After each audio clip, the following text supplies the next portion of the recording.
Ah, então, existem tipos e aplicações de materiais cerâmicos, né?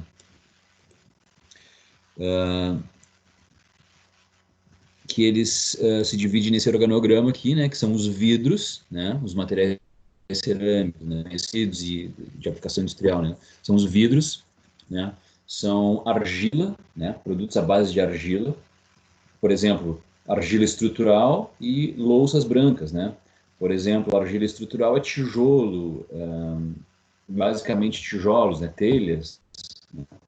Agora, louças brancas são porcelanatos, são a própria louça mesmo, né? São argilas brancas, né? Louças brancas. Né? Ela age como refratário também, né? Como tijolos refratários mesmo. Normalmente vem em formas de tijolos, né? E o refratário ele serve para isolamento térmico, né? A altas temperaturas. Então, quando a gente está falando de um forno de tratamento térmico que chega a 1.500, 2.000 graus Celsius, né? Então, tu tem que ter tijolos refratários para isolar a carcaça do forno, né? Para isolar toda a estrutura do forno de dessa temperatura, né? Então, o refratário ele tem essa característica de suportar, de se manter íntegro, né, a altas temperaturas e não ter condução, não ter condutibilidade térmica. Aí existem alguns tipos de refratários, né, conforme as aplicações, enfim, mas basicamente são esses tipos de refratários aqui, né? As churrasqueiras, lareiras, né, também tem tijolos refratários, que é para justamente proteger a estrutura da churrasqueira, né, as paredes, enfim, né, e até mesmo para te não ter desperdício de temperatura para a parede. Né? Tu imagina o seguinte, tu botar uma churrasqueira ou uma lareira de parede comum, de tijolo comum, ele até vai suportar aquela temperatura ali, né? Mas ele vai perder temperatura, ele pode, né? Não vai ter a mesma eficiência de isolamento térmico, né? O tijolo, por exemplo, é um produto estrutural, né? De argila, à base de argila.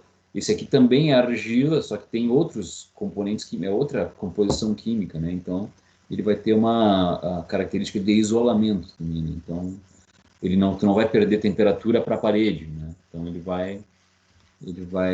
aquela temperatura vai se manter ali, ou vai sair para a rua, ou vai subir, né? Abrasivos, né? Os materiais cerâmicos são abrasivos, como os rebolos, por exemplo, as lixas, né? Aqueles grãos abrasivos, né? Tudo material cerâmico, né? Existe, por exemplo, dentro dos processos de usinagem, né? Vocês, na mecânica, engenharia mecânica, vão ver, né? Processos de usinagem existem tá lá as retíficas, o processo de retificação, né? Que utilizam rebolos. Né? Os cimentos, né? Os cimentos são materiais cerâmicos também, né? O carbono não chega a ser um material cerâmico, mas pela questão da estrutura cristalina dele, né? Ser semelhante ao dos cerâmicos, ele é tratado aqui nos cerâmicos. Tá? E algumas cerâmicas avançadas. Né? Esse eu não tratei, esse assunto de cerâmicas avançadas.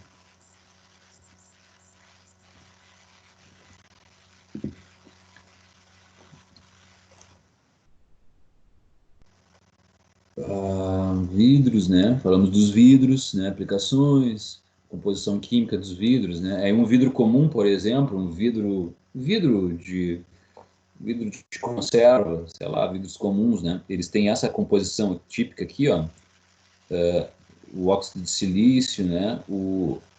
Óxido, agora eu esqueci o nome desse cara aqui, o Na é potássio, Na, Na é potássio. É o potássio. Óxido de potássio. Eu esqueci o nome desse cara aqui agora. Mas esse cara aqui, o óxido de cálcio, né? E um pouco de Al2O3 e um pouco de óxido de magnésio. Então, tu faz uma mistura aí, né? Adquire esses produtos, faz uma mistura, né? E forma um vidro. Depois a gente vai ver como é que isso é feito. Argila, né?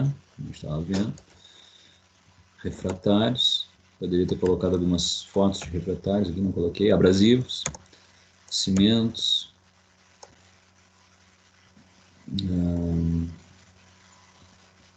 Bom, vidros, né? Agora vamos falar de fabricação dessas cerâmicas. Como é que a gente fabrica? Como é que se obtém essas cerâmicas, né? Então, os vidros, basicamente, eles são sílica, né? Sílica é o silício, né? A base de silício, óxido de silício. Esse cara aqui, que é o potássio, óxido de potássio, e esse cálcio aqui, que é o calcário. Não é o calcário, minto, é um óxido de cálcio, tá? Basicamente, é esses caras aqui que são a composição do vidro, tá? E aí a gente viu há um tempo, nos slides anteriores ali, que a gente tem essa informação ali da composição típica ali de vidros, vidros comuns, né? Então, a sílica, ela vem do quartzo, né? Que é uma forma alotrópica do óxido de silício, né? Assim como tem outras formas alotrópicas do quartzo, que a gente viu mais atrás também. Mas o quartzo é uma comum, que é encontrada em areia de quartzo, tá? É um tipo específico de areia que tem essa silício nessa forma alotrópica, né? E os demais componentes são a soda barrília, que é o Na2CO3, né? Então, essa é a matéria-prima, né? Essa é a matéria-prima para esse conteúdo aqui, óxido de sódio, tá? E o calcário, que aí é o calcário como a gente encontra na natureza, né? Ele é o CaCO3, que aí quando a gente colocar tudo isso num forno e fazer uma fundição disso tudo, levar tudo ao estado líquido, vai acontecer reações químicas que vão sobrar, né? Vão sair gases, né? Dessas reações químicas durante a fundição, principalmente em forma de CO ou CO2, né? E vai sobrar essa composição aqui, tá? E aí existem as medidas para essas composições, para essas quantidades, para ter um resultado estequiométrico aí nessa combinação aqui, né? nas porcentagens em peso, né? De cada uma desses componentes aqui. E os vidros, eles são não cristalinos, né? Os vidros é uma exceção dentro das cerâmicas em que, com relação à cristalinidade, não é cristalinidade, é com relação a ser cristalinos ou não. O termo cristalino não quer dizer que ele é transparente, tá? Cristalino quer dizer que ele tem uma unidade, uma célula unitária que se repete, né? Então, isso forma um cristal, né? Os cristais são células unitárias, né? Aquela célula, aquela organização atômica ali unitária que se repete. Isso é um material cristalino. Então, para a fabricação do vidro, né? Então, aproximadamente 1.500 graus Celsius. Um forno de 1.500 graus Celsius vai fundir o quartzo, uma quantidade de quartzo e uma quantidade desses dois materiais aqui de calcário de barrilha, vão produzir o vidro, né? Aqui eu deixei dois vídeos bem bacanas, assim, que falam sobre a produção do vidro e da produção da cerâmica, né? No ambiente industrial, assim, né? Bem bom, assim, bem interessante. Tá? Depois vocês dêem uma olhada.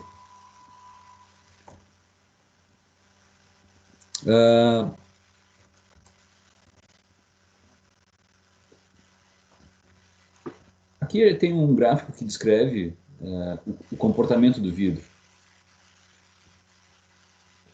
conforme a temperatura. Por exemplo, quando a gente vê lá de vez em quando na produção de um copo, na produção de objetos de vidro, né, há uma necessidade de trabalhar com ele em regiões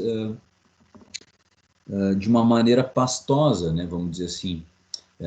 O vidro ele se comporta de maneira diferente dos materiais metálicos, né? Que o metal ele não tem uma forma dentro da transformação da mudança de fases dele, né? Do sólido para o líquido, né? Da fusão, né?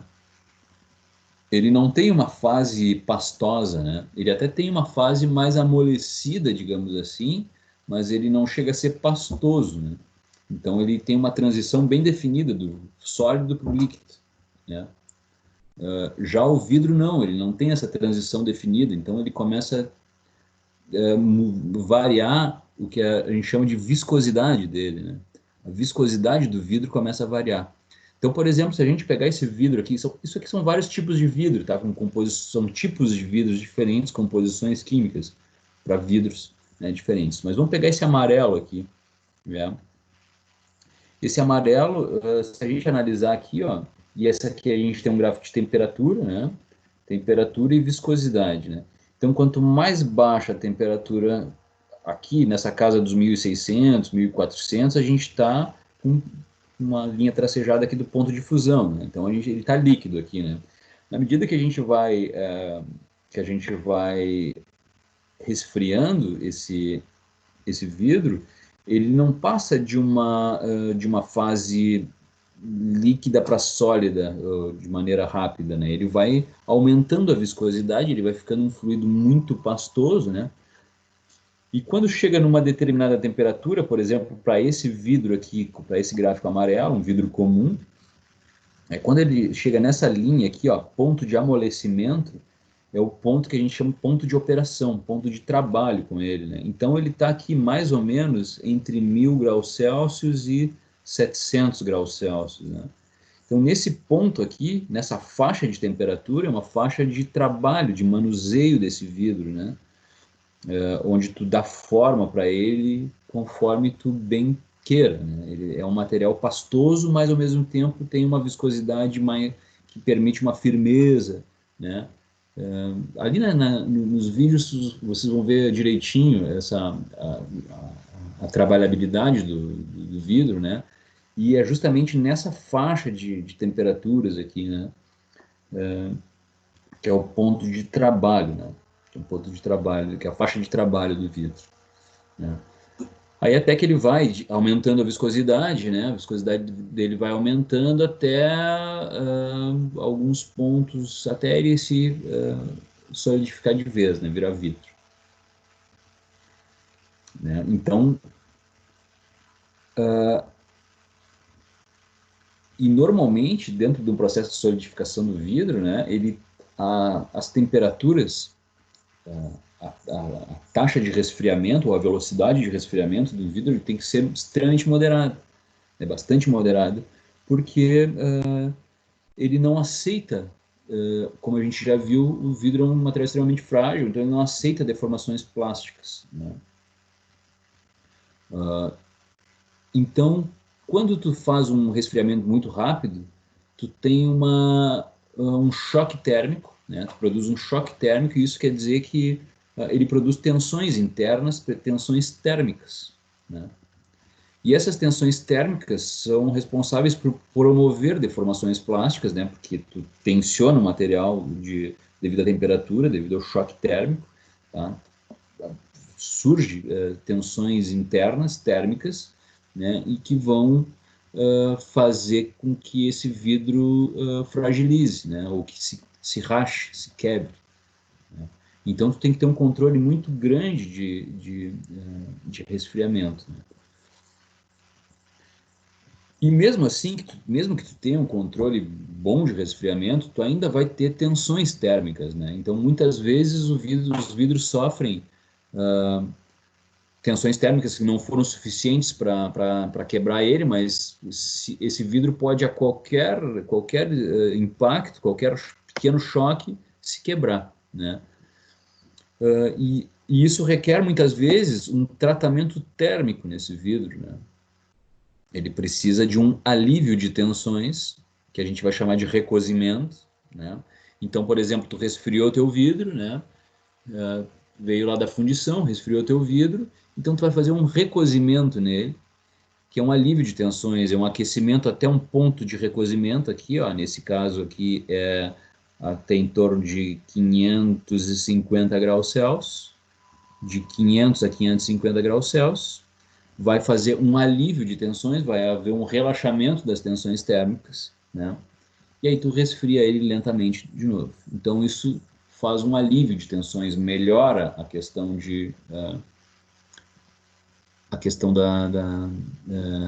dessas tensões de solidificação, tá? E um outro tratamento térmico que se o teu objeto requer, né, é o tratamento de têmpera, né? Que é um aquecimento até essa faixa aqui, mais ou menos, tá? Até a faixa de acima, até nesse caso, vamos pegar o exemplo, seguindo o exemplo do vidro amarelo aqui, né?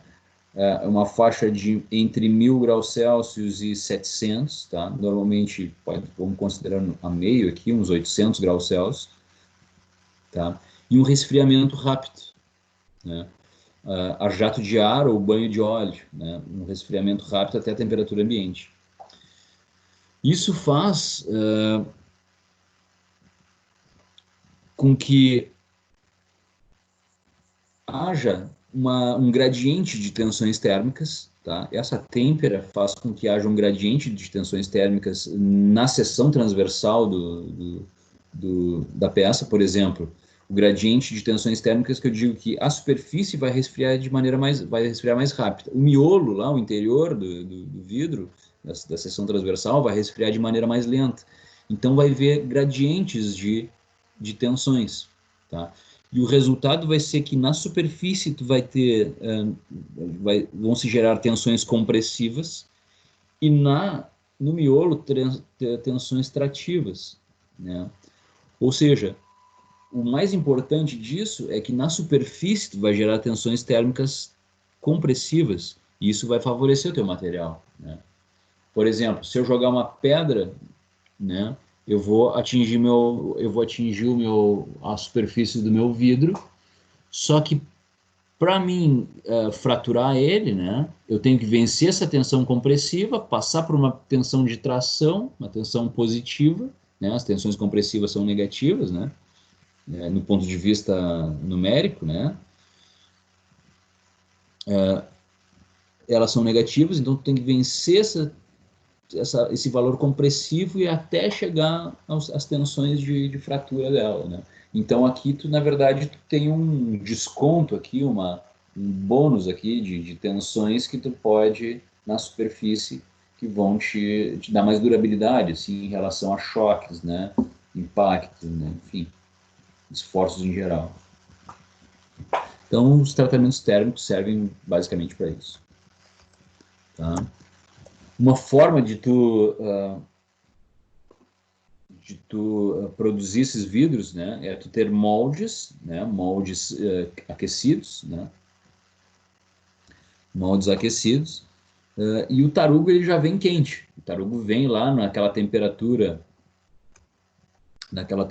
de operação aqui, o tarugo chega ali no molde nessa temperatura de operação e ele vai ser trabalhado. Isso aqui é um molde de um pote, por exemplo, né? Então esse tarugo cai aqui dentro, vem um punção, faz esse processo de esmagamento aqui do vidro, né? E ainda mais um processo de ar comprimido, né? Mais um jato de ar comprimido para ele ocupar todos os espaços aqui do teu molde, né? Então tu faz uma pré-moldagem aqui, né? Esse punção faz uma pré-moldagem e o teu ar comprimido arremata, né? Então o teu vidro está formado, tá? Outra forma é fundição, tá? Fundição do vidro é através de uma linha contínua de esteira para produção de chapas de vidro, né? Chaparia de vidro. Então tu tem uma fundição daqueles materiais lá, da sílica, né, do quartzo, da sílica e do calcário e do potássio, né? Então eles vão passar por uma cama de estanho líquido, aqui vai ter um estanho líquido, né? Isso vai promover uma melhor homogeneização dessa lâmina, né? Essa lâmina vai flutuar no estanho líquido por diferença de densidade. Isso vai promover uma melhor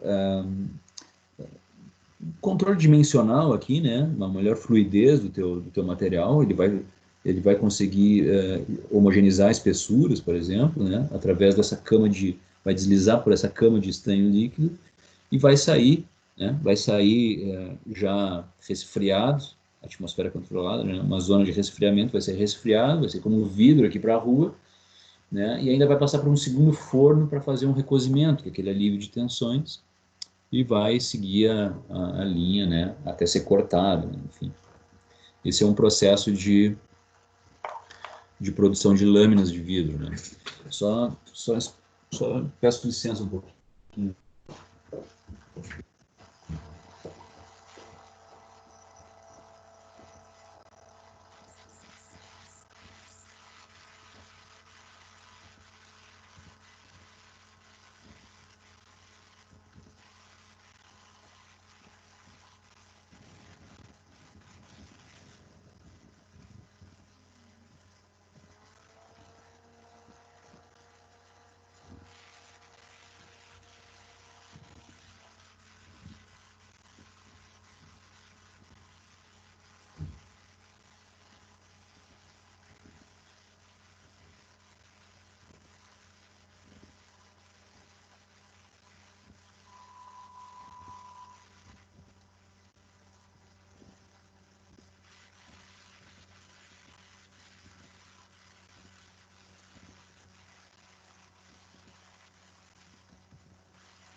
Ali nos vídeos que eu passei para vocês, tá?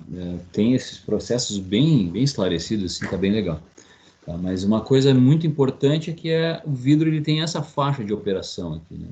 Faixa de trabalho dele, né? Tá? Argila, né? Produtos à base de argila.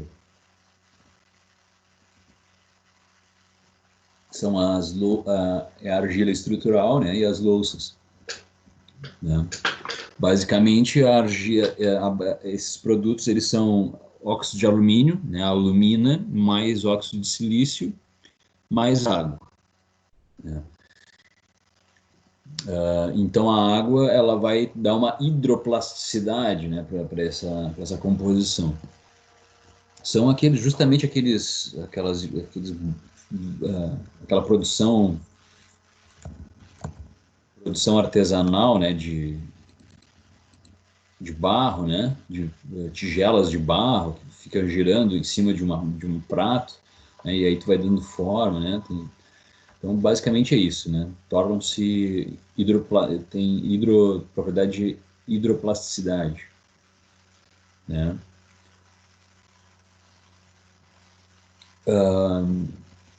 Uma composição química de louça, por exemplo, né, um outro tipo de material em relação a um vaso de barro, por exemplo, né?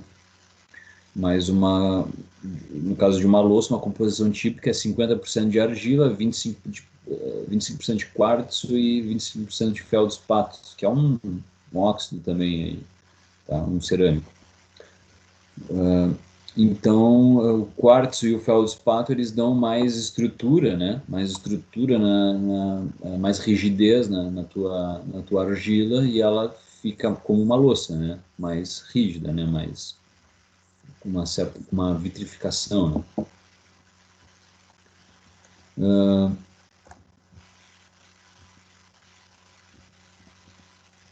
As possibilidades, né?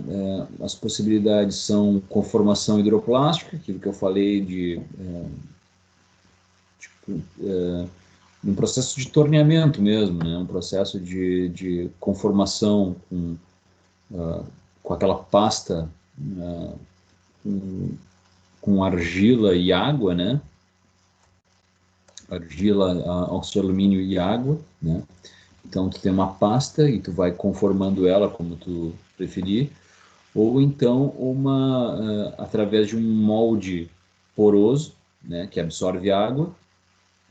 Então ele vai começar a absorver a umidade e vai secando né? Então tu bota essa mistura, essa pasta, né, argilosa dentro de um molde, né? Esse molde vai sugando a água, né? Vai secando e vai formando uma peça, né? Ou ainda, se tu quiser, tu pode jogar a pasta aqui para dentro, né?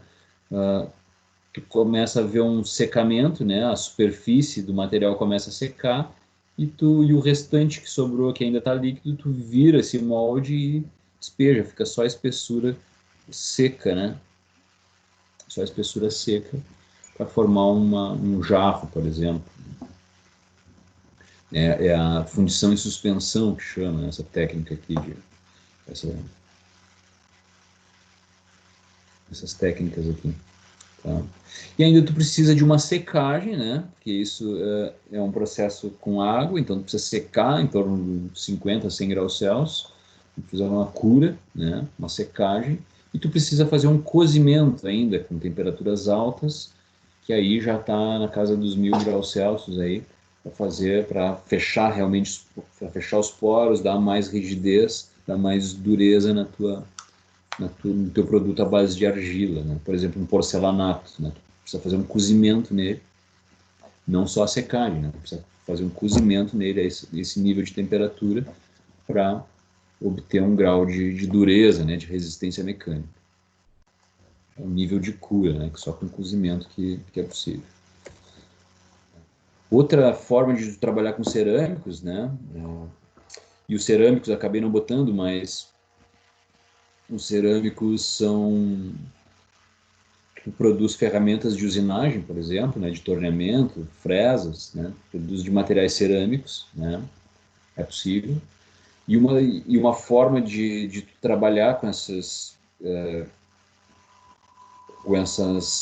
materiais cerâmicos é em pós, através de pó, né, através da uma técnica chamada de sinterização, né, que nada mais é do que a mistura de pós, né, pós de quartzo, pós dos elementos constituintes ali do teu cerâmico, né? Mistura, né? E faz uma pré-compactação. Então aqui ele simboliza o que é? Os pós, né? Um alimentador de pós caindo numa matriz aqui, numa forma, tá? Então ele cai aqui, né? Tu tem uma pré-compactação, então teus grãos vão fazer uma colagem, né? Vão se colar aqui de maneira fraca, né? Essa compactação suficiente para te manusear ela, para te tirar dessa forma e levar a um forno, né, para fazer um processo de aí sim cozimento, né? O que ele mostra aqui nessa figura, né? A figura A, os pós, né, caindo na matriz. A figura B mostra um punção compactando esses pós numa forma definida, né? A terceira é a saída do punção, né? E a quarta é o encaminhamento dessa peça para um forno, né? E esse forno vai promover justamente vai terminar as ligações químicas, né, por difusão, né? É um forno com temperatura abaixo da temperatura de fundição, jamais chegaria na fundição, não pode chegar na fundição, tá? Ele vai haver ligações químicas por difusão aqui, né, no estado sólido, e eles vão fechando, os poros vão se fechando por difusão. Então, essa é a chamada sinterização. Então, a gente tem a fase da compactação e a fase da sinterização. Os metais são assim também. Tu produz ligas metálicas complexas por metalurgia do pó, né? que é o processo industrial, como se chama o processo industrial, né? Quando tu fala em ligas metálicas. É a metalurgia do pó, né? Mistura pós metálicos, né? Por exemplo, uma liga de cobre e zinco, né? Uma liga de latão. Tu mistura, né? Compacta, né? Faz um compactado verde, que a gente chama, que é um compactado frágil, né? Quebradiço, né? Com resistência suficiente para te manusear ele e levar para o forno sem quebrar, né? E aí no forno ele termina essas ligações aqui, né? Então tu não precisa atingir o ponto de fusão do material, né? Por exemplo, se tu está falando de carboneto de tungstênio, né, ou vidia, né, umas ferramentas de vidia, né? Uma ferramenta de vidia. Vidia é carboneto de tungstênio, tá? Só que tungstênio funde a 3.000 e tantos graus Celsius, 3.200 graus Celsius, por aí, né? Então, como é que tu vai ter um forno que atinja 3.200 graus Celsius? É muito difícil. Então, o que tu faz? Tu adquire pós, né, pós metálicos de tungstênio, pós de carbono, faz uma mistura, né? Mistura bem eles, né? Faz uma boa homogeneização desses pós e prensa, né? Faz uma prensagem, né? E temperaturas bem mais baixas, né, vão promover a difusão desses átomos, né? A difusão dos átomos, e até fechar totalmente Outra coisa que tu pode fazer é controle de porosidade, né? Dentro da metalurgia do pó, né? Dentro dessa tecnologia de manipulação de pós, né? Tu pode controlar essa porosidade, né? Isso serve, por exemplo, para buchas autolubrificantes, por exemplo, para filtros, né? Tem um filtro metálico, né? Tem, por exemplo, um filtro de ar metálico, né? Então, esse teu filtro é um metal, né? Imagina um deslocamento de ar comprimido a alta pressão, né? Então, esse filtro não pode ser de pano, né? Ele tem que ser um filtro metálico, né? Um filtro que permita a passagem, né, do ar, ou do óleo, ou sei lá eu, né, e que retém impurezas, né? Então, esse filtro pode ser um filtro de bronze, por exemplo, um filtro de latão, um filtro de bronze, vamos pensar assim, né? Botamos um filtro de bronze com uma porosidade controlada. Então, através desses processos de sinterização, a gente consegue controlar a porosidade no forno, né?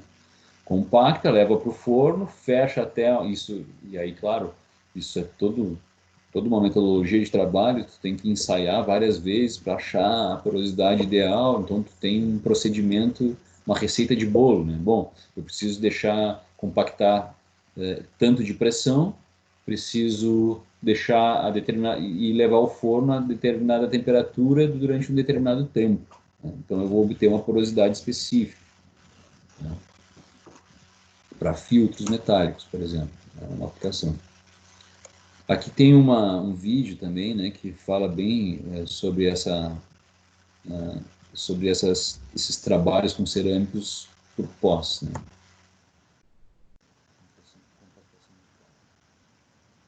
Então, esses basicamente são as formas, né, de materiais cerâmicos, tá? As formas de obtenção de produtos cerâmicos. Tá? Eu comecei a falar para vocês aqui, aí encerrei os cerâmicos, tá? Eu comecei a falar para vocês aqui de materiais não ferrosos, falei do cobre, né, aí voltando um pouquinho, fiquei devendo aqui isso aqui, né, lá nas ligas metálicas, né, de não ferrosos, né, falamos do cobre. E uma coisa interessante é que das ligas não ferrosas, aí já vamos mudar a chave seletora, né, para ligas metálicas.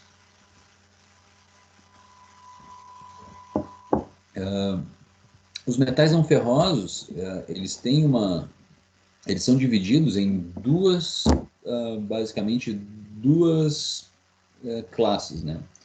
De ligas trabalhadas ou forjadas, né? E ligas para fundição, ligas fundidas. Tá? O que é isso, né? Então, por exemplo, essa aqui é uma classificação para ligas de cobre, tá? Ligas de cobre, cobre comercialmente puro, essa classificação NS, né? Classificação NS é 99% de cobre, né? 99% de pureza, né? Aí temos ligas de bronze, por exemplo, ou de latão, né? Essas classificações aqui, tá? E elas são ligas trabalhadas, tá? Ou seja, o que isso quer dizer? Ou ligas forjadas? Quer dizer que a gente pode vir lá da siderurgia, né? Lá da siderurgia, obtive o metal, né? Lá do minério, né? Fiz a decomposição do minério, obtive o metal, derramei ele líquido num lingote,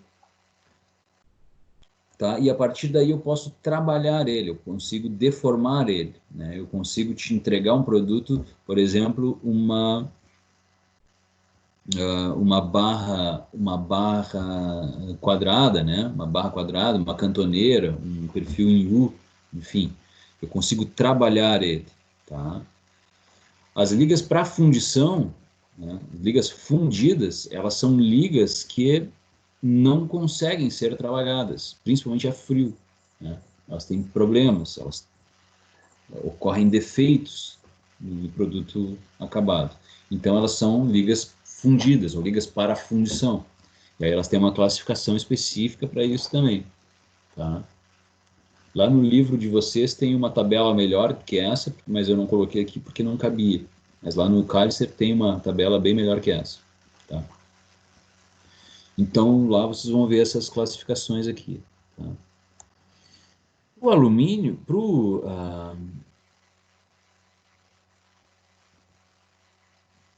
isso são para ligas de cobre, tá? Ligas de cobre. Falamos um pouco sobre diagramas. E os cobres, né, as ligas de cobre normalmente não são tratáveis termicamente, tá? Se tu pegar, por exemplo, um latão, né, com 20% de estanho, 30% de estanho, nessa faixa aqui tu tem uma fase só, tu tem uma liga de latão é cobre e zinco. Então o cobre e o zinco, como tem o mesmo diâmetro atômico, afinidade química, tu tem então tem uma solução homogênea, né? Tu tem uma solução substitucional homogênea. Tu não tem tratamento térmico, né? Tu não tem fases aparecendo aqui, né? De carbonetos, né?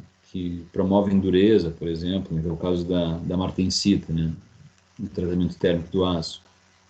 Tu não tem essas outras fases intermetálicas também chamadas, né? Então tu não consegue atingir tratamentos térmicos, né? Aqui pelo esse gráfico aqui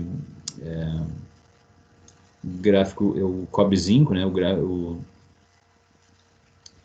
diagrama de fases, né? O diagrama de fases do latão, o latão aplicável comercialmente, ele está nessa faixa aqui, né? 30%, 35%. Tem alguns que trabalham nessa de 40% aqui, mas também não são tratáveis termicamente, tá? Apesar de aparecer uma outra fase aqui. Mas tu não tem tratamentos térmicos, né? Aqui também o bronze, né? Tu não tem, no diagrama de fase, tu identifica que tem sempre uma fase homogênea, né? No cobre estanho, né? Tu não tem tratamentos térmicos aqui, né? As ligas de cobre e níquel também, sempre, não interessa a quantidade de níquel ou de cobre, tu tem sempre a mesma fase alfa aqui, né? Uma fase só, né? Fase homogênea, né? Já o alumínio, ele tem uma outra... As ligas de alumínio, eles funcionam de uma maneira um pouquinho diferente, né? Bom, o alumínio aqui, eu coloquei um trecho aqui de um parágrafo de um livro aqui, tá? Mas fala um pouco sobre o alumínio, tá? Basicamente, a grande vantagem do alumínio em relação ao aço bom, são várias, né? Mas uma delas é o peso, né? Então, enquanto o alumínio pesa cerca aí, aproximadamente 3 vezes menos do que o aço, né? Então, isso é uma vantagem. A outra vantagem é a questão da oxidação, né? O alumínio não oxida. Né? Ele até oxida, né? Ele até oxida, mas a oxidação dele é estável, né? Que é a alumina. Vou comentar rapidamente sobre isso. Por exemplo, se a gente pegar uma peça de alumínio, né?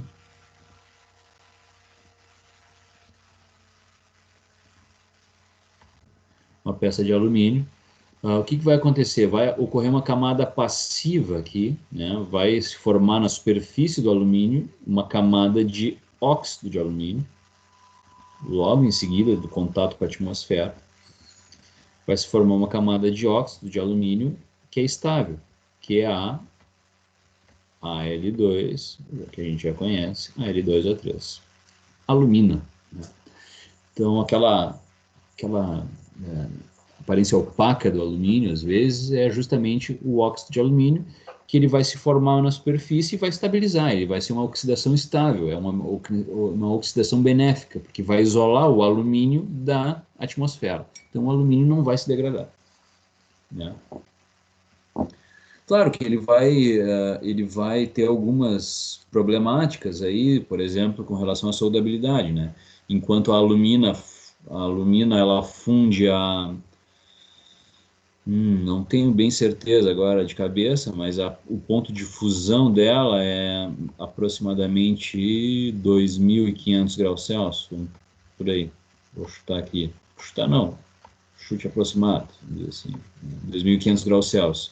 E o alumínio, a fusão dele é 600 graus Celsius, né? 660 graus Celsius. Então, o que tu tem? Quando tu está fazendo um processo de soldagem, né,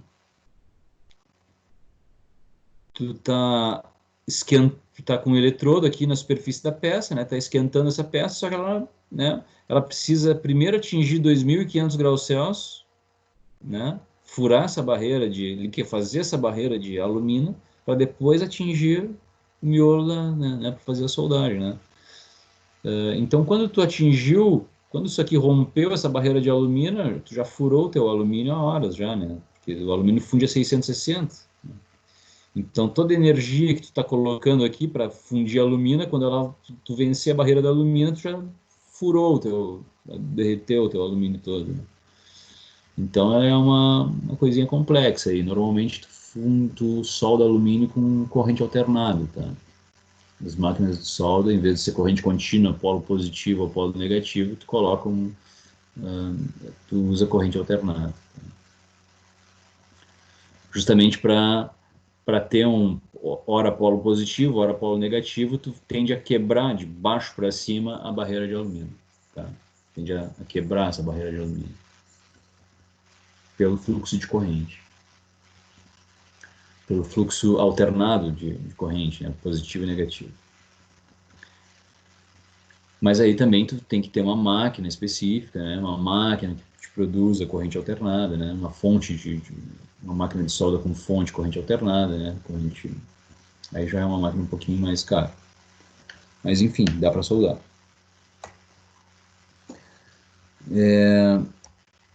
Então aqui, ó, vamos falar então do alumínio, nomenclaturas de ligas conformadas ou trabalhadas, né?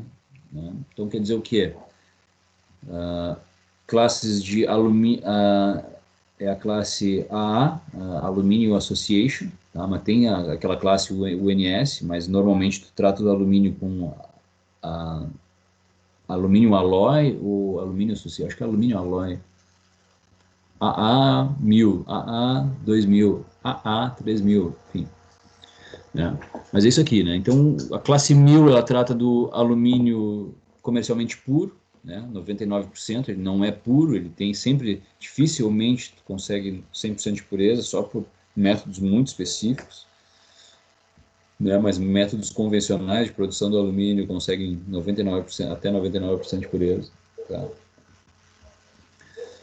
A série 2000 é alumínio cobre, né? Então ela é tratável termicamente, é uma liga trabalhada, além de tu poder trabalhar ela, né? Então tu pode fazer um tratamento térmico nela. Então essas ligas, elas podem ser endurecidas ou enrijecidas por trabalho mecânico, todas elas, né? Ligas trabalhadas ou conformadas, todas elas vão ter aumento de resistência por encruamento, né? Por trabalho mecânico, né? Lá na produção do alumínio, na hora de produzir uma cantoneira, na hora de produzir um perfil I, na hora de produzir um tubo, né? Então elas vão ser conformadas e essa conformação, se não passar por um processo de recozimento, vai ter um resultado de aumento de resistência. Tá? E então todas elas podem ser trabalhadas essa classificação aqui, né? E algumas delas, a série 2000, a série 6000, a série 7000, elas podem ser tratáveis termicamente. Elas têm possibilidade de tratamento térmico, né? Diferente lá das ligas de latão, das ligas de bronze, não tem essa possibilidade. Essas ligas de alumínio têm essa possibilidade, né? Depois a gente vai dar uma olhada como é que é esse tratamento térmico. Então, tu tem essas três ligas, a 2000, 6000 e 7000, tu tem duas possibilidades de aumento de resistência, uma por conformação mecânica, por encruamento, e a outra por tratamentos térmicos.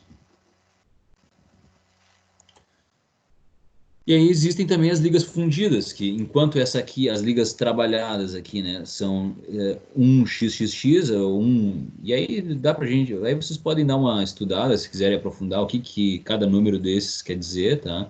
Mas são variações, a série 1000 é 1000, né, 1010, 1100, 1100 não sei o que, enfim, ela vai ter uma numeração aqui, né, que vocês podem estudar isso, quem quiser aprofundar, que vai dizer a composição química, basicamente, dela, né? E aqui a gente tem ligas fundidas, tem esses 3 dígitos, enquanto aqui a gente tem 4 dígitos, né? Aqui a gente tem 3 dígitos, série 1000, alumínio puro, 3 dígitos mais um x, ponto x, né?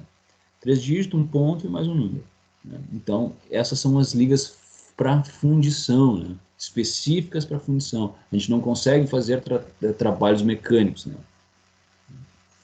Específicos de ligas de fundição, tá? E algumas delas, né, a série 200 aqui, a série 300 de cobre e de silício, elas têm a possibilidade de tratamento térmico, tá? As outras não, as outras é só fundição pura mesmo, derramamento de material, derramamento de metal líquido e deu para bola, né? Formou, derramou no molde, né, derramou metal líquido dentro de um molde, formou uma peça, né, e deu, não consegue fazer mais nada, não consegue trabalhar, tu não consegue trabalhar mecânica, fazer conformação mecânica, né, endurecer ela por encroamento, e tu não consegue fazer tratamentos térmicos. A não ser essas duas, né, a não ser essas duas que são tratáveis termicamente, mas não são deformáveis. Tá? O tratamento térmico do alumínio, né? Esse aqui é um gráfico de um diagrama de fases, tá? É um diagrama de fases de uma liga cobre, alumínio-cobre. O que acontece? Todas as ligas têm seus diagramas de fase, né? Esse aqui é um diagrama de fase binário, né? Existem diagramas de fases ternários, né? Com 3 elementos de liga, são mais complexos, enfim. Mas as ligas metálicas, elas têm, de maneira geral, tem diagramas de fases, né? Já tem o ASM Handbook, né? American Society for Materials, eu acho, a ASM, ela tem todo um databook aí só de diagramas de fases, tá? Isso tem disponível na internet. Então lá vocês vão conseguir esses dados, né, de qualquer liga metálica, quando se precisarem um dia. Então aqui, por exemplo, a gente faz o seguinte, ó, pegamos uma liga de cobre, alumínio-cobre, tá? Liga de alumínio-cobre com 5% de... esse ponto aqui é 5,65 de cobre, tá? Alumínio com 5,65% de cobre, nesse ponto aqui, tá? Mas se a gente pegar aqui, por exemplo, 4% de cobre, né? Então o que nós fizemos? A gente é alumínio e cobre. Então a gente esquenta essa peça, dilui todo o cobre, faz todo tem uma região aqui de diluição, né? É a mesma região austenítica dos aços, né? Parecida. Tu dilui todo o teu cobre dentro transforma tudo numa única fase e faz um choque térmico, né? Dá um choque térmico. Então esse cobre é que tem um processo, né? O que acontece? Tu esquenta lá naquela temperatura de solubilização, faz com que todo o cobre se dilua, faça uma diluição na rede cristalina do alumínio, né? Se diluiu, ou por substituição, enfim, aí teria que ver como é que é a afinidade atômica deles, né? Entre o cobre e o alumínio, como é que eles se relacionam, né? Na rede cristalina. Então, tu vai ter uma homogeneização de toda a liga e resfria, né? Quando tu resfria, tu tem grãos, né, totalmente homogêneos, tá? Porém, com o passar do tempo, começam a precipitar outras fases aqui. Fragmentos de um material que é esse aqui, ó, CuAl2, que é um intermetálico aí, é uma formação da liga de cobre-alumínio, que não é a liga com a estrutura cristalina comum ali, né? São esses intermetálicos aqui que vão começar a precipitar no interior do grão. E isso aqui vai aumentar, e esses precipitados aqui, desse intermetálico, CuL2, e dependendo do metal são carbonetos complexos, né? Mas enfim, esses intermetálicos aqui vão promover aumento de resistência. Então, o que que tu tem? Tu tem uma solubilização total, uma homogeneização total da tua liga, lá na região de solubilização, né? Nessa região aqui. Então, esquentou teu material, deixou ela um tempo aqui e resfriou rapidamente. Então, tu reteu todo o cobre, tu reteu dentro da tua rede cristalina de alumínio, né? Aos poucos, o cobre vai escapando, vai saindo da rede cristalina do alumínio e junto em forma de Al2O3. Então, é um intermetálico que precipita, né? E precipitação, na verdade, é aquilo que sai da diluição, né? Tu tem uma diluição homogênea, por exemplo, água com açúcar, né? Água com açúcar está totalmente diluído. Na medida que tu bota muito açúcar, precipita açúcar no fundo, né? Ou seja, aquela molécula de açúcar ali não conseguiu se acomodar na molécula, no interior da molécula de água e precipitou, né? Sobrou, vamos dizer assim. Só que isso dentro das ligas metálicas é benéfico em relação à resistência mecânica, né? Então, depois de um tempo, né, depois de algumas horas, de alguns dias, começa a surgir esses intermetálicos, começa a ocorrer essa precipitação e um aumento de dureza. Então, a gente chama isso de tratamento térmico de envelhecimento, solubilização e envelhecimento, ou seja, solubiliza, resfria, depois ele começa a envelhecer, ou seja, acontecer essas precipitações e endurecimento da liga de alumínio. Tá? Com essas ligas aqui, ó, a série 2000, a série 6000 e a série 7000 são tratáveis termicamente por solubilização e envelhecimento, tá? Assim como essas ligas fundidas aqui. As outras não têm essa possibilidade, tá? As outras não. São formas de... isso, eu me refiro a essas técnicas porque isso são formas, né? São métodos de aumento de resistência mecânica, né?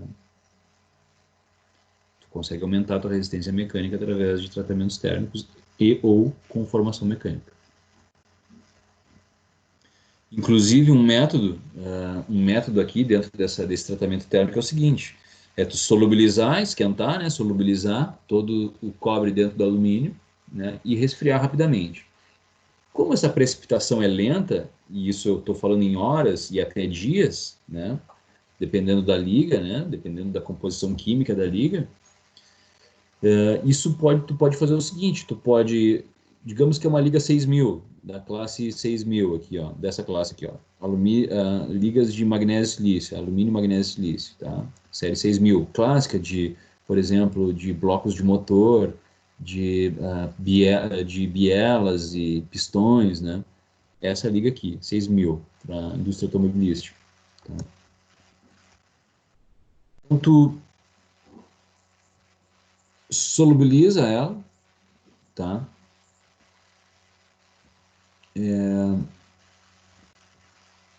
Resfria e faz uma conformação mecânica. Tu pode solubilizar, fazer uma conformação mecânica, ou seja, fazer um encruamento, enrijecer, e depois do encruamento ela começar a envelhecer, né? Começar a fazer um envelhecimento. Então, tu tem uma dupla aumento de resistência. Tu solubilizou, resfriou, encruou, depois ela envelheceu, né? E esse envelhecimento ele pode ser em temperatura ambiente mesmo, né? Tu pode deixar o ambiente e ele naturalmente vai precipitar essas fases aqui. Ou tu pode acelerar essa precipitação, tu pode acelerar esse envelhecimento e botar numa temperatura mais alta, botar num forno, por exemplo, a 100 graus Celsius, né? Então ele vai acelerar esse envelhecimento aqui.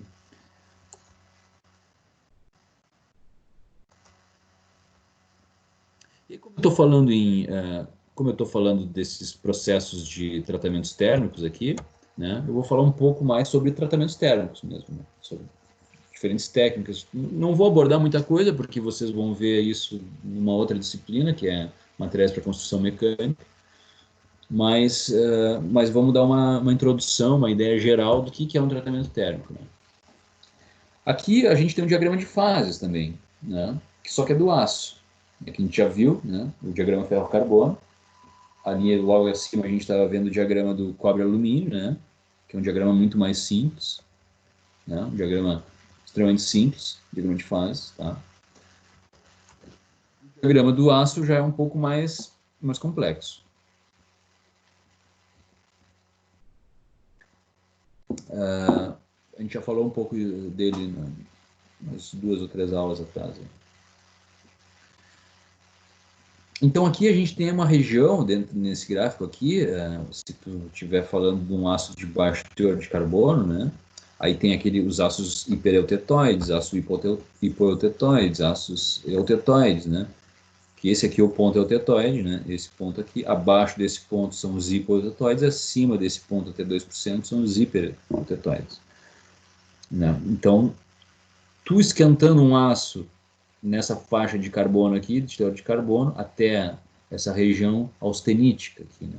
Então essa é a região onde tu vai solubilizar todo o carbono no meio do ferro, ou quase todo o carbono no meio do ferro, ou a maior, ou até 2%, na verdade, essa fase aqui da austenita, que se forma, né, que é uma CFC, né, que tu muda de CCC para CFC, né, então até 2% ele consegue diluir na rede cristalina do ferro, né, até 2% de carbono. Como os aços, o que é classificado como aço é até 2%, acima disso é ferro fundido, né? Então os aços, né, eles são, todo o carbono é solubilizado, né? Como aços tem 1020 é 0,2% de carbono, né? 1100 é 0,1% de carbono, né? 1045 é 0,45% de carbono, 1100 um aço 1% de carbono, né? Então, a gente consegue diluir todo o carbono na estrutura cristalina do ferro. E fazer um resfriamento rápido, né? E faz um resfriamento rápido. Só que esse diagrama aqui, esse diagrama não é um diagrama de tratamento térmico, é um diagrama estático, vamos dizer assim, né? É um diagrama onde tu tem um resfriamento muito lento. Então, tu esquenta, né? Todo o carbono se dilui na austenita, né, numa fase CFC, né, e na medida que tu vai resfriando lentamente, né, bem lentamente, quase estático, né, vai dar tempo de se formar a ferrita e perlita, no caso de um aço hipoeutetóide, vai dar tempo de se formar uma perlita mais sementita, no caso de um aço hipereutetóide, né, aqui a gente está falando disso aqui. De maneira muito lenta. Mas quando a gente entra com velocidade de resfriamento, resfria de maneira súbita, né, aí há uma outra formação, né, que a gente chama de martensita. Né, é uma outra formação de carbonetos de ferro, tá, que é ele tem uma outra forma alotrópica, ela é hexagonal, ela é uma forma hexagonal, em vez de ser cúbica, né, ela é hexagonal, é uma hexagonal alongada, né, é uma outra forma de organização cristalina, ela é extremamente dura. Então, os tratamentos térmicos, né, visam a obtenção da martensita, que é uma fase, né, que se forma devido à velocidade de resfriamento, né, que é extremamente dura. Né? Então, tu quer endurecer, tu quer temperar, quer fazer uma têmpera no teu material, tu busca essa fase aqui. É um intermetálico, né, como aquele outro que a gente viu. É um intermetálico aqui, que é uma precipitação que vai acontecer, que é algo que vai endurecer o nosso material, a martensita. Tá?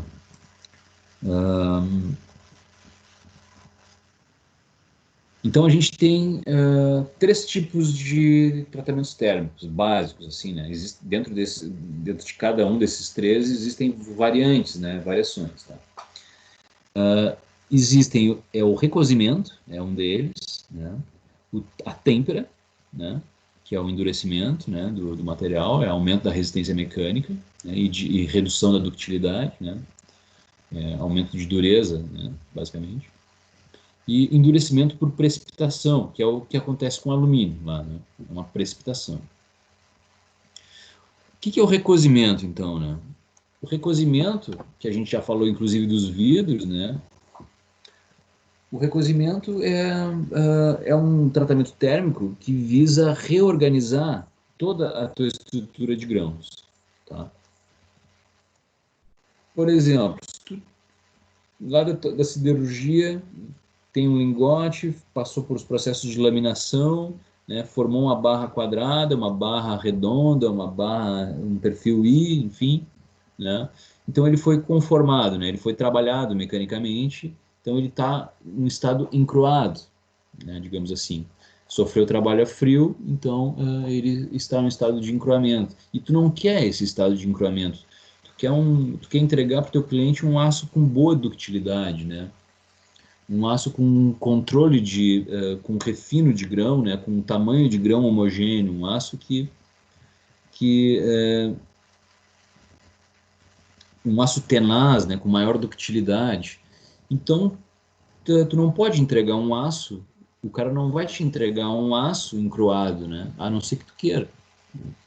Então ele vai te entregar um aço recozido, um aço no estado recozido, em que se a liga permitir, tu pode fazer um tratamento térmico, se te convir, né? Mas o recozimento ele faz, né? Remove tensões devido aos tratamentos mecânicos, né? No caso a conformação mecânica, né? Alivia, né? As tensões mecânicas, né? Diminui a dureza e melhora a usinabilidade, né? Tu dá uma melhorada na questão de dureza do material, tu reduz a dureza, aumenta a tenacidade, aumenta a ductilidade, né? Que é no caso altera propriedades mecânicas como resistência e ductilidade, né? Ajusta o tamanho do grão, refina, homogeneiza o tamanho de grão, tá? Então, elimina quaisquer problemas, quaisquer defeitos ou às vezes qualquer elimina uh, resultados de processos anteriores, né? Então ele deixa o material estándar, assim, né? No estado recozido, né? Então, basicamente, consiste em aquecer a peça acima da temperatura crítica ou de recristalização, manter por um tempo e resfriar lentamente. É quase isso aqui, né? Então, tu esquenta, né? A temperatura crítica nos aços é essa aqui, tá? De 727. A partir dessa, a gente já falou dessa temperatura, a partir dessa temperatura aqui, né? Os aços não sofrem mais encruamento, tu pode deformar. Essa é a temperatura que define um trabalho a quente de um trabalho a frio nos aços, né? Então, acima disso, tu pode deformar mecanicamente o teu material, que ele não vai sofrer encruamento, tá? Então, o recozimento ele faz isso, ele sobe essa temperatura de recristalização aqui, faz uma reorganização dos grãos e resfria lentamente. Aí forma ferrita, perlita ou cementita, perlita, né? Forma essas estruturas. Então, de um resfriamento lento. Agora, quando um processo de têmpera, a gente quer aumentar a resistência mecânica desse aço. Nós queremos aumentar, não queremos um aço no estado recozido, a gente quer um aço com maior resistência, um aço com o mesmo preço, porém com capacidade de aumento de resistência, né?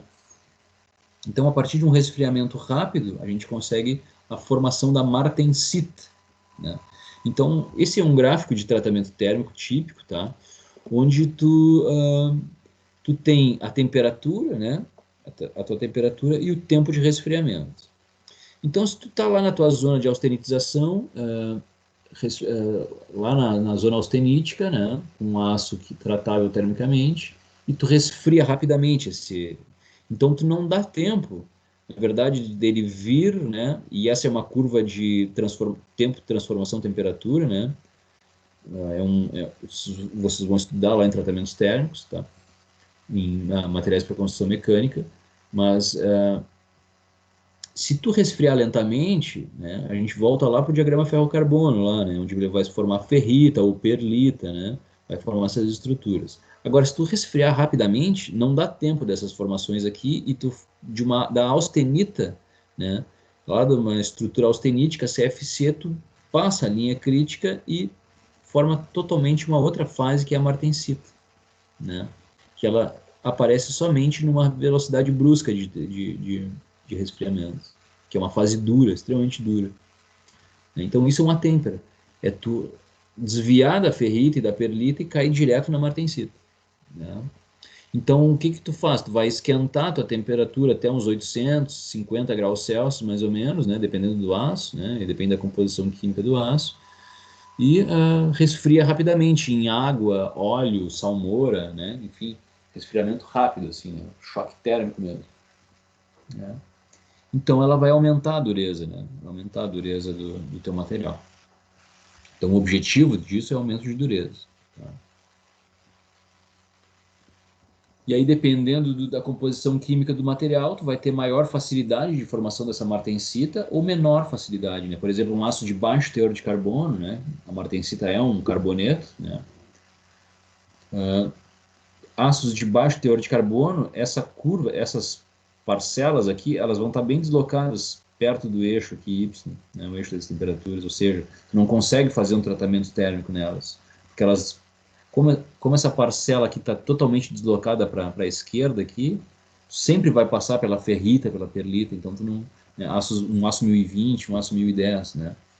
Agora, a partir de um aço 1045, é possível fazer um tratamento térmico, é possível obter têmpera. Né? 1045 mais ou menos, superficialmente, mas outros aços tu consegue atingir toda a seção transversal da peça. Tá? Por exemplo, esse aqui é um ensaio de temperabilidade dos aços, né? Então tu esquenta esse aqui é um corpo de prova, tá? Um corpo de prova que foi esquentado é o famoso ensaio Jomini, né? É um ensaio de temperabilidade dos materiais, né? Muito conhecido esse ensaio, ensaio Jomini, que mede a temperabilidade dos aços, ou seja, a capacidade deles de formar uma têmpera, né? De formar uma martensita, né?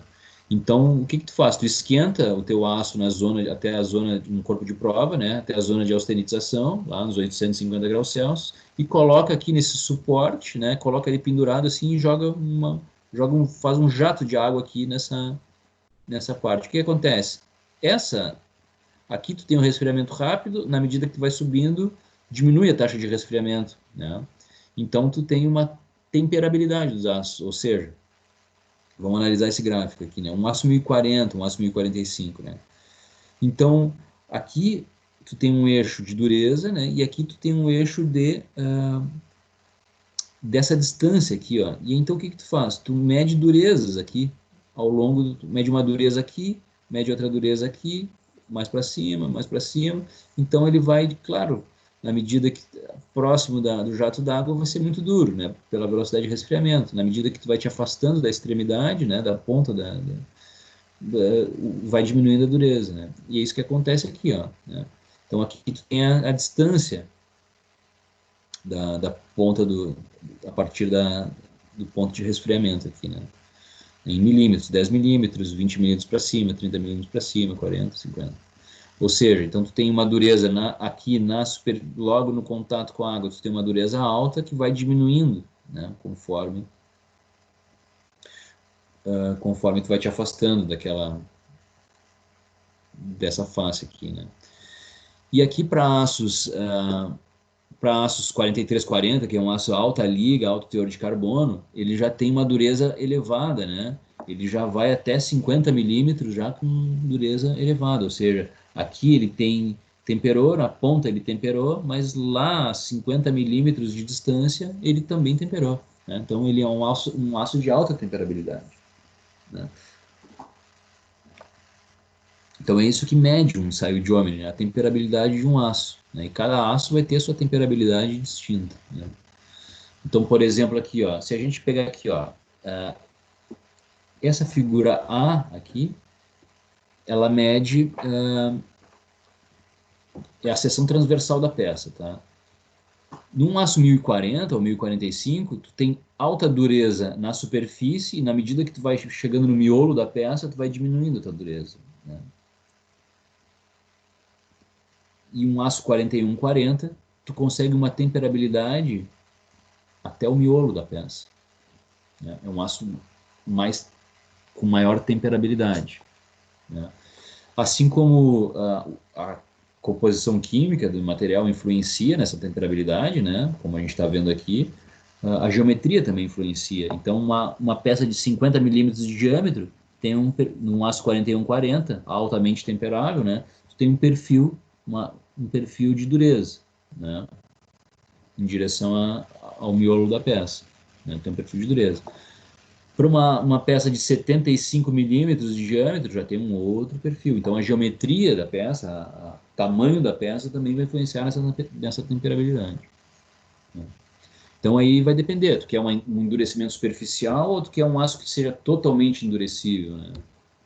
Então, essas são questões, né?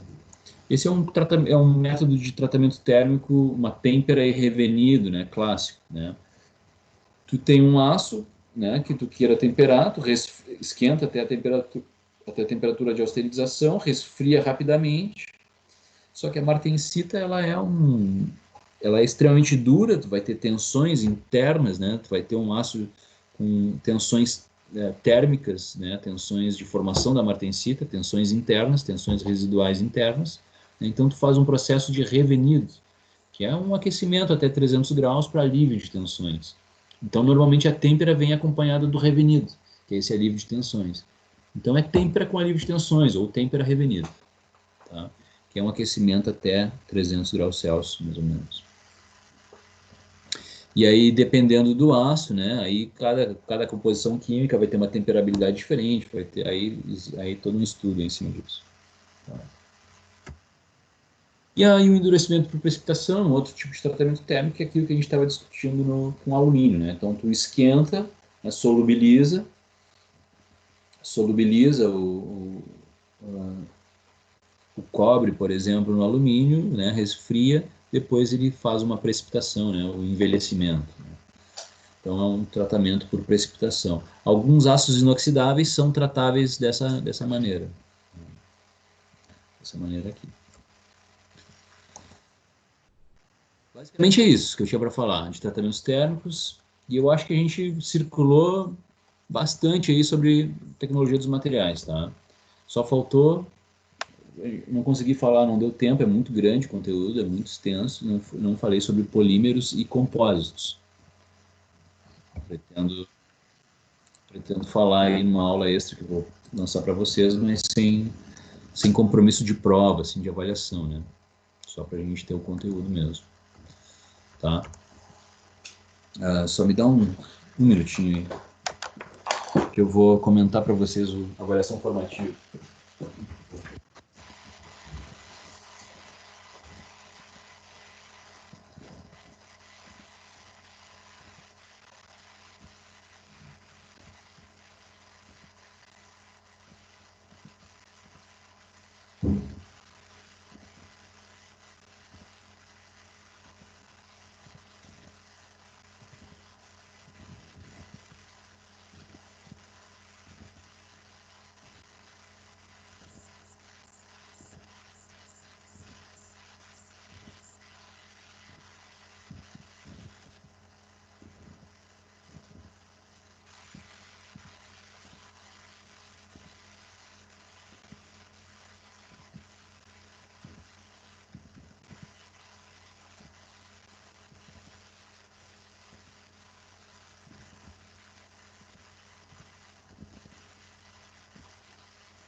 Bueno, estão aí ainda? Só a Carol tá aí. Tá bom, Carol, tu não precisa falar porque tu tá mudo.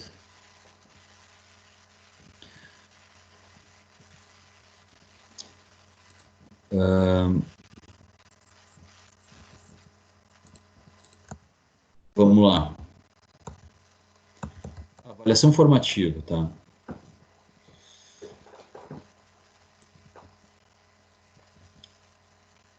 Essa avaliação, eu procurei fazer uma avaliação mais enxuta possível, tá? Mas que o objetivo de fazer você circular por esse monte de informação que eu joguei para vocês aí, tá?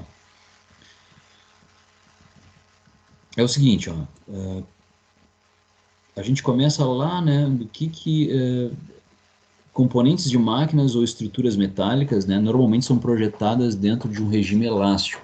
Né? Então, quando a gente fala em projetos, né, projetos de máquinas ou estruturas metálicas, tá, a gente está querendo trabalhar dentro do regime elástico. Né? Eu quero que vocês me expliquem o que é o regime elástico. Né? O que significa trabalhar no regime elástico? Tá? Lá na zona elástica do material, a coisa toda, né? Aí vocês vão formular uma resposta para mim aí. Isso.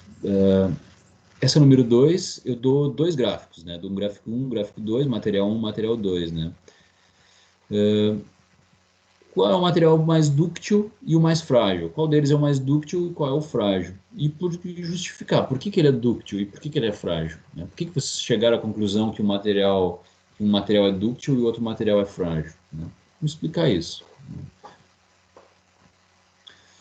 3. Indique um método de medição de dureza para materiais dúcteis. Então, eu quero medir uma dureza de um material. Tá? Quero saber a dureza de um material. E esse material é um aço 1020, por exemplo, um material dúctil. Né? Eu quero que tu me indique um método para mim. Bom, como é que eu faço para medir dureza? Que método eu vou usar para medir dureza de material dúctil? E um método para materiais frágeis. Tá? E um outro para microdureza. Então, eu quero que tu meça dureza, me indique um método para materiais dúcteis, um método para materiais frágeis e um método para microdureza. Tá? Microdureza. A microdureza é quando tu avalia lá, eu quero medir a dureza de uma fase de um material, vai lá no grão do material, consegue medir o grão do material, né? Através de um microscópio. É possível, tem técnicas de microdureza. Então eu consigo medir a dureza da perlita, consigo medir a dureza da ferrita, né? Lá nas fases dos materiais. O que significa o material estar encroado? Né? O que é um material encroado? O que é isso? Né? E se é possível reverter o estado de encroamento? Né? Como é que é possível reverter o estado de encroamento ou não? Né? Qual é a finalidade de um ensaio de Charpy? Né? É um clássico ensaio de propriedades mecânicas, né? O Charpy. Qual é a finalidade dele? Né? Essa aqui eu quero que vocês, a gente faz um ensaio de tração, né? Tira um gráfico de tensão-deformação e esse gráfico menor aqui, na verdade, ele é uma lupa dessa região aqui de que não, na verdade, essa escala de deformação está muito grande, né? Então é uma lupa aqui com uma escala de deformação um pouco menor, é o mesmo gráfico, né? Então eu quero que vocês me deem a partir de um gráfico, né, de um ensaio de tração, eu quero que vocês me determinem um módulo de elasticidade desse gráfico, né? A partir desse gráfico. O limite de escoamento, qual é o limite de escoamento a partir de uma pré-deformação de 0,02, né? O que isso quer dizer? Quer dizer que eu não tenho um limite de escoamento definido aqui, se tu reparar. Não está definido o meu limite de escoamento, né? Eu não sei se é aqui ou é um pouquinho mais em cima, onde é que é. Então, tu tem uma técnica uma convenção aí a partir de 0,02 de deformação, né? A partir de uma deformação de 0,2, tu traça uma paralela. Tu traça uma linha paralela até atingir, né? Pega de 0,02, traça uma linha paralela até atingir um valor aqui, e aí tu encontra a tensão de escoamento. Mas eu já fiz um exercício igual a esse, tá? É só se basear no exercício que eu fiz. E também tem no livro, também tem um exercício desses no livro, né? Lá no capítulo 6. Então, você pode se basear, é a mesma coisa, tá? É o mesmo. Não é igual, né? São valores diferentes, mas é o mesmo procedimento. A ductilidade, qual é a carga máxima que esse corpo de prova suporta antes de romper, né? Então ele vai ter um limite, né? Qual é a carga de ruptura desse material, né?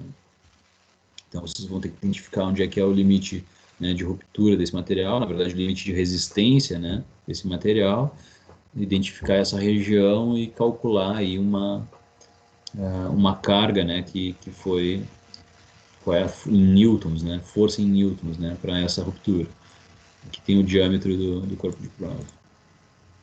E a ductilidade, né? O que é a ductilidade? Como é que tu determina a ductilidade a partir de um gráfico desse? Tá? Essa é uma informação muito presente dentro das tabelas assim de informações de materiais, né, de propriedades mecânicas, a ductilidade. Tá? Aqui eu peço, os aços podem ser classificados, classificação de aços, né? Aço baixa-liga. Eu quero que tu cite 3 exemplos de aços baixa-liga aqui, limites de escoamento, seus limites de resistência e suas ductilidades, né? Encontrem lá no capítulo 10, se não me engano, capítulo 10, capítulo 11, né? Vocês têm lá uma série, aqui nos slides também, vocês têm uma série de aços, aí tem que identificar o que é um aço baixa-liga, o que é um aço alta-liga, né? Identificar o que é isso e me escrever exemplos aqui, né? Uma nomenclatura ASTM, seus limites de suas propriedades mecânicas e sua ductilidade. Tá?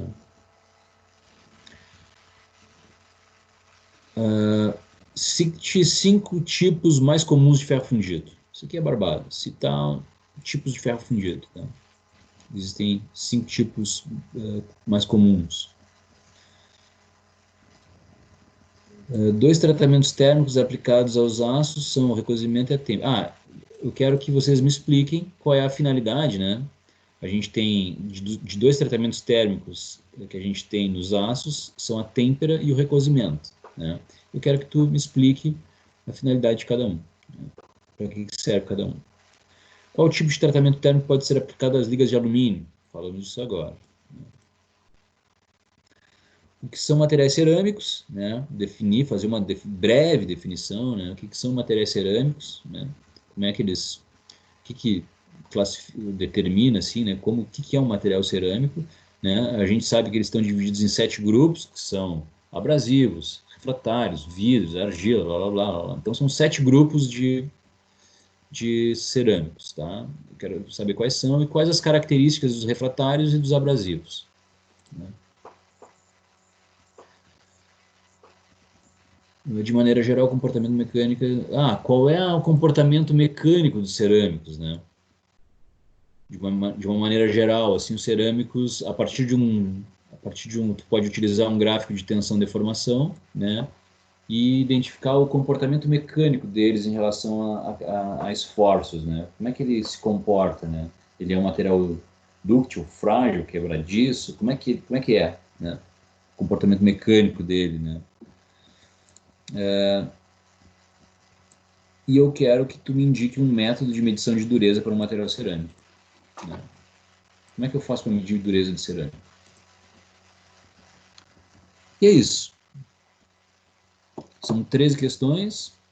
Acho que dá tempo aí de vocês resolver essa semana. E daqui vai sair a prova. Vou fazer uma prova bem simples, baseado nisso que vocês escreveram aqui, né? Baseado nesse questionário. E é isso aí.